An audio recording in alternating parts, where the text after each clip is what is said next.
ফিলিস্তিনের গাজায় ইসরায়েলি বাহিনীর অব্যাহত হামলার প্রতিবাদে উত্তাল হয়ে উঠছে মাদারীপুর জেলার প্রতিনিধি শেখ জায়েদের পাঠানো তথ্য ও ভিডিওচিত্রে থাকছে বিস্তারিত। আজ রবিবার বিকেলে সর্বস্তরের জনতার ব্যানারে মাদারীপুর মডেল মসজিদ প্রাঙ্গণ থেকে একটি বিশাল বিক্ষোভ মিছিল বের হয়। মিছিলটি শহরের প্রধান সড়ক প্রদক্ষিণ করে মিলমাঠে গিয়ে শেষ হয়।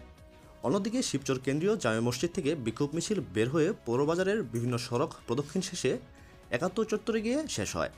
সমাবেশে বক্তারা গাজার শিশু, নারী ও সাধারণ মানুষের উপর চলমান ইসরায়েলি আগ্রাসনের তীব্র নিন্দা জানান।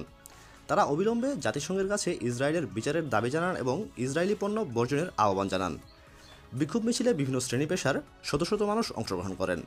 তাদের মুখে ছিল গাজা শান্তি চায়, গণহত্যা বন্ধ করো সহ বিভিন্ন প্রতিবাদী স্লোগান তারা দিয়েছিল। এখানে যারা আছেন আমাদের আজকের আয়োজক আমার ভাই আছে হাজরা, তোমাদের দায়িত্বের জায়গা থেকে আজকে তোমরা যেই ভূমিকা পালন করেছো, আল্লাহর কসম করে বলছি তোমাদের মতো যদি এরকম ভালোবাসা ফিলিস্তিনের জন্য তৈরি হবে, একদিন সময় আসবে আমরা ফিলিস্তিনের দিকে জিহাদের জন্য। আমাদের শত্রু চিনতে হবে, আমাদের মৃত্যু চিনতে হবে। ওয়ালা তাহিনু ওয়ালা তাহজানু ওয়া আনতুমুল আ'লাউনা।